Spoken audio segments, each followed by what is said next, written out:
करना चाहिए मतलब सब हमको मिल जाए, सब हम खा लें, सब हमारे पास है, ऐसा नहीं करना चाहिए। सबको बांटना चाहिए और जो हमारे पास है उसमें हमको संतोष करना चाहिए, खुश करना चाहिए और सबको बांट के खाना चाहिए, मिल के खाना चाहिए।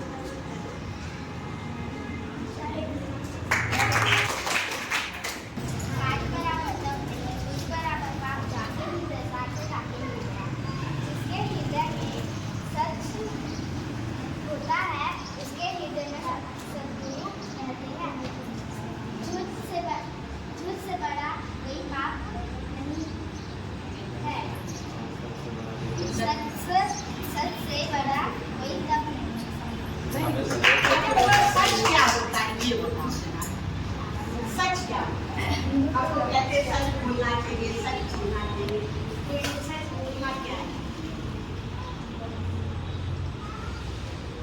लोग एक मजेदार बात बनाते हैं, ठीक है?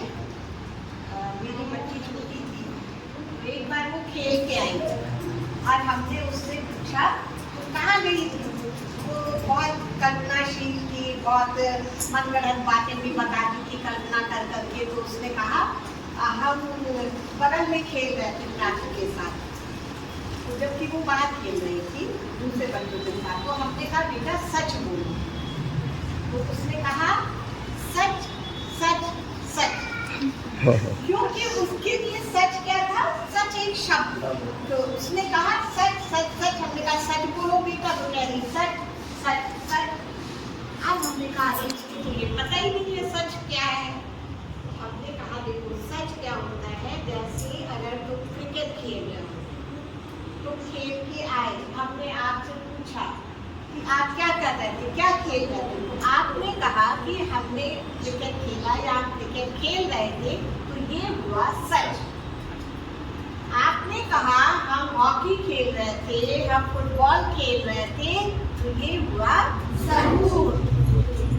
सच सच मतलब जो हम कर रहे हैं, जो चीज है उसी को बताना, उसी को कहना, उसी को करना सच। और जो है नहीं उसको हम बोल रहे हैं, उसको कह रहे हैं, तो वो झूठ। अगर आप स्कूल से आए और आप स्कूल से आके घर ना जाके बगल में अपनी फ्रेंड के घर में खेलने लग गए, माँ ने पूछा कहाँ गए थे, इतनी देर क्यों लग गई, तो आपने कहा कि स्कूल में टीचर ने रोक लिया था, आज होमवर्क हो रहा था, स्कूल में काम बहुत था इसलिए देर हो गई। तो ये क्या हुआ? और आपने कहा माँ हम आ गए थे जल्दी, लेकिन हमारा मन हो रहा था, तो हम अपनी फ्रेंड के पास बगल में खेल रहे थे, तो ये क्या हुआ? तो अभी इन्होंने कहा सांच बराबर तप नहीं। तो जो हम करते हैं, जो हम करते हैं, जहाँ हम हैं, जो चीज़ जैसी है उसको जब आप वैसा बोलेंगे तो वो सच है।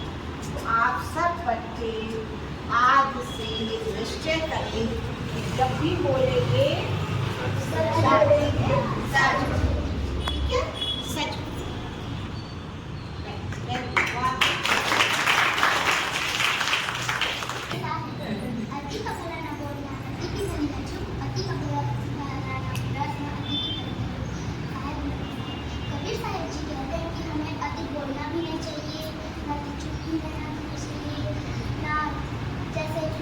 बारिश से ज़्यादा बरसना भी नहीं चाहिए, ना ज़्यादा धूप बरसेगा तो बाढ़ आ जाएगी, और धूप रहेगा तो पूरा सूखा सूखा रह जाएगा, ना हमें पानी पीने के लिए मिलेगा, ना कुछ फसल भी नहीं होगी तो हमें खाना भी नहीं मिलेगा। और अगर बारिश होगा तो पूरा फसल भी हो जाएगा, उग जाएगा। ज़्यादा बोलना भी नहीं चाहिए, ज़्यादा चुप भी नहीं होना चाहिए, ज़्यादा बरसना भी नहीं चाहिए, आप लोग ने देखा बहुत बारिश होती, बहुत बारिश होती, वाटर लॉगिंग हो जाती है, हम लोग घर से निकल के चले नहीं सकते, कोई सामान नहीं खरीद सकते, कोई सामान बेच नहीं सकता। बहुत बारिश होती है तो छत टपकने लगती है, नदियों में बाढ़ आ जाती है, कई बार बाढ़ ऐसी होती शहर में बाढ़ का पानी आ जाता है, सब जलमग्न होने लगता है, तो ना खाने की फसल भी चौपट हो जाती है, जानवर भी परेशान, मनुष्य भी परेशान, खाने की व्यवस्था नहीं हो पाती, जो मूलभूत आवश्यकता है वो पूरी नहीं हो पाती। इसी तरह जब आपकी गर्मी बहुत पड़ी थी, पता है ना, बहुत तेज गर्मी होती है, क्या होता है, पानी सूख जाता है, कुएं का पानी सूख जाता है, तालाब का पानी सूख जाता है, वाटर लेवल नीचे चला जाता है, पानी नहीं मिलता पीने को, जानवरों को पानी नहीं मिल पाता पीने के लिए, सब जगह सूख जाता है, फसल सूख जाती है, खाने को नहीं मिल पाता, तो मनुष्य का जीवन कैसा हो जाता है, परेशान हो जाता है ना। बहुत बारिश में भी परेशान और सूखे में भी परेशान, गर्मी में भी सब परेशान हो जाते हैं।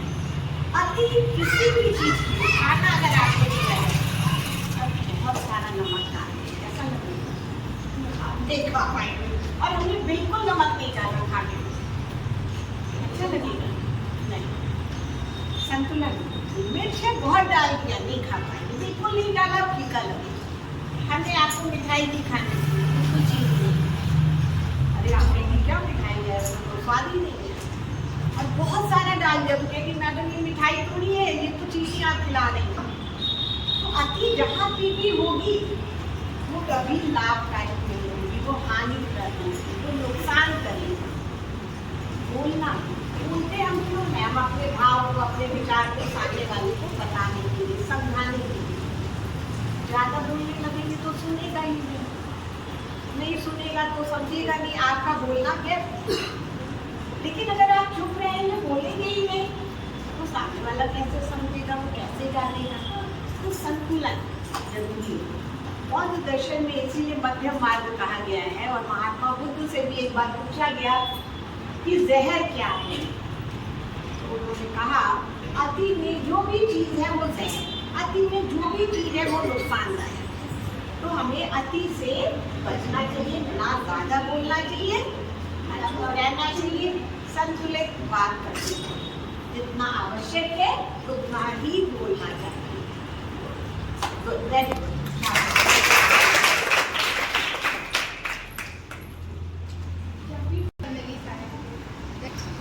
सब करे सुख में करे न कोई, जो सुख में सुमिरन करे तो दुख काहे करो।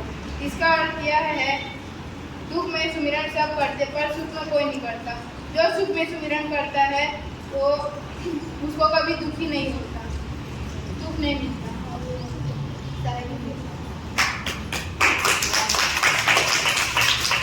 समय में शिक्षा का बहुत ही बड़ा महत्व है हमारे लिए। अगर हम शिक्षित नहीं हैं तो हम अपने व्यक्तित्व निर्माण नहीं कर सकते, और भविष्य में आज का समय जो है टेक्नोलॉजी का समय है, हम किसी भी क्षेत्र में आगे बढ़ना चाहेंगे तो हमें शिक्षित होना जरूरी है। सदगुरु कबीर साहब के पास सभी परिस्थितियों में संभलने के लिए और मार्गदर्शन के लिए उन्होंने साखियाँ कही। साखी आँखें ज्ञान की, समुझ देख मनमाही, और बिना साखी संसार का झगड़ा चुकता है। तो हम साखी क्लास में आते हैं, या साहब के जितने भी साखी पढ़ते हैं, या दुनिया में जितने भी संत हुए हैं, उन्होंने हमें अच्छे मार्ग पर चलने के लिए प्रेरित किया है। चाहे वो संत तुलसीदास जी हैं, संत रहीम हो, जितने भी संत हैं हमारे, सदगुरु कबीर साहब, तो सबने हमें अच्छे मार्ग पर चलने के लिए प्रेरित किया है। तो आज का जो संसार है उसमें अभी सभी बच्चे हैं, आप लोग स्कूल जाते होंगे, बहुत से बच्चों को पढ़ने में मन नहीं लगता होगा, रुचि नहीं लगती होगी, बहाने भी बनाते होंगे। तो हमें बहाना नहीं बनाना है। अभी जो आपका समय है वो आपके व्यक्तित्व निर्माण का समय है। आप जिस दिशा में जाना चाहते हैं, आप सब कुछ न कुछ बनना चाहते होंगे, कोई पुलिस बनना चाहता होगा, कोई डॉक्टर बनना चाहता होगा, कोई प्रोफेसर बनना चाहता होगा, मैम है हमारे दर्शन शास्त्र के प्रोफेसर हैं, तो उसके लिए आपको अच्छे से पढ़ना पड़ेगा, अपने व्यक्तित्व का निर्माण करना पड़ेगा, तभी आगे चलकर आप कुछ कर पाएंगे। तो उसके लिए सबसे बड़ा महत्व रखता है समय का प्रबंधन। एक ही दिन भर घर में पड़े रखना है, विद्यालय जा रहे हैं, आ रहे हैं, उसके पश्चात फिर शाम में कुछ होमवर्क मिला है क्लास, उसको करना है, और कुछ अलग एक्टिविटी भी होनी चाहिए। जैसे आपकी रुचि है, किसी को संगीत में रुचि है, किसी को खेल कूद में, तो आप में जो प्रतिभा है उसको जानने का प्रयास करना है, उसको निखारने का प्रयास करना है। किसी को खेल में रुचि है, कोई अच्छा क्रिकेट खेलता है, तो प्रयास करना है उस हुनर को और निखारने का। कोई अच्छा भजन गाता है, गाना गाता है, कोई अच्छा लिखता है, कोई कविता लिखता है, कोई अच्छा निबंध लिखता है, तो प्रयास करना है हम कुछ और निखारने का। आगे हो सकता है कोई अच्छा लिखते हैं तो भविष्य में हम लेखक बन सकते हैं, कवि बन सकते हैं, अच्छे वक्ता बन सकते हैं।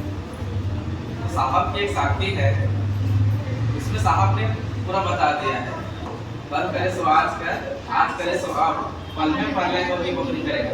मतलब समय प्रबंधन के लिए साहब की साखी बेजोड़ है। हम किसी भी काम को हमें कल के लिए टालना नहीं है। कल करे सो आज करे और आज करे सो अब, पल में परलय होगी वो नहीं करेगा। ये हमें पता नहीं है कि कब क्या होने वाला है। ये जो संसार है, किसी भी चीज की निश्चितता नहीं है। यहाँ पर बहुत सी ऐसी घटनाएं होती है, तो इसीलिए किसी भी काम को हमें कल पर टालना नहीं है। तभी जाकर हम आगे चलकर हमारा जीवन व्यवस्थित होगा और हम एक अच्छे पद पर जा सकेंगे, या हम हमारा जो भी लक्ष्य है जीवन में हम उसको प्राप्त कर सकेंगे। तो साहब के साखियों को हमें सिर्फ पढ़ना नहीं है, हमें सिर्फ याद नहीं करना है। साहब ने उस साखी के माध्यम से हमें क्या बताने का प्रयास किया है, या संतों ने हमें क्या बताने का प्रयास किया है। चाहे हम कहानी सुनते हैं, बहुत सी कहानियाँ हैं, तो उसके माध्यम से लेखक ने, संतों ने उस क्या शिक्षा देने का प्रयास किया है, हमें उसको समझना पड़ेगा। बताते हैं ना कौन कौन गेम खेलता है, कौन कौन गेम खेलता है। ये भी खेलते हैं। मोबाइल में गेम कौन कौन खेलते हैं? देखो, कोई भी चीज बुरा नहीं होता।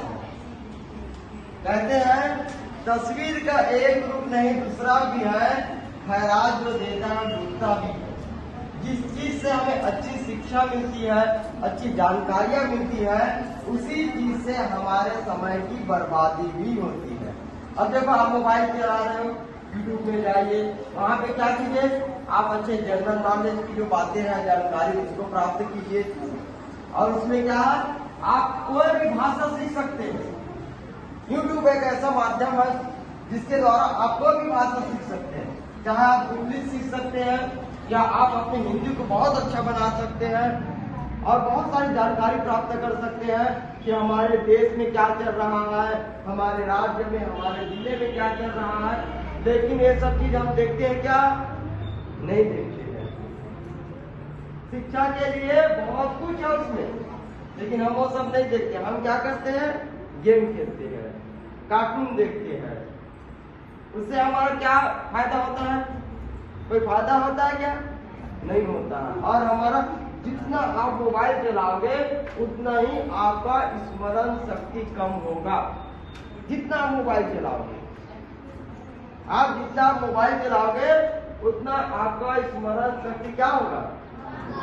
कम होगा। अब ये समय में लोग पढ़ाई करते हैं, मोबाइल से करते हैं, याद जितना करते हैं उससे ज्यादा भूल जाते हैं। याद कम होता है, भूल के जाता है। अभी याद किया, अभी भूल गया, क्या पढ़ा था, अरे क्या नियम था, क्या सूत्र था, सब फॉर्मूला भूल जाते हैं। इसलिए जितना ज्यादा हो सके किताबों से अध्ययन करना चाहिए, किताबों से पढ़ना चाहिए। भले 2 पैसा ज्यादा लगे। आपको अगर स्कूल से कुछ PDF भेजते हैं पढ़ने के लिए, रीडिंग के लिए, तो आपको क्या करना चाहिए? उसको प्रिंट आउट निकलवा लेना चाहिए और उससे पढ़ना चाहिए। इससे क्या फायदा होगा? इससे क्या फायदा होगा? एक तो आपके आंखों की जो रोशनी है, आपके आंखों की जो रोशनी है वो अच्छी रहेगी। अगर आप मोबाइल से ज्यादा पढ़ते हैं तो क्या होगा? चश्मा लग जाएगा, आंख खराब हो जाएगा, कमजोर हो जाएगा। और चश्मा लगा के घूमोगे तो बेकार लगता है। अच्छा लगता है क्या? क्या बोलते हैं? चश्मी बोलते हैं ना, कंदील बोलते हैं। देखो तो अच्छा लगता है क्या? नहीं लगता। तो इससे बचने के लिए क्या करना चाहिए? भले 2 पैसा ज्यादा लगे, लेकिन आंखों से ज्यादा महत्वपूर्ण कोई चीज है क्या? नहीं है। अगर एक बार आंख खराब हो गया तो क्या होगा? कितना पैसा लगा, आंख ठीक नहीं होगा, चश्मा लगाना पड़ेगा। तो इससे अच्छा क्या है? थोड़ा पैसा देके उसको प्रिंट आउट निकालवा ले, पढ़ ले। और उसके बाद याददाश्त जो हमारा कमजोर हो रहा है, याद नहीं हो पाता है, सुबह याद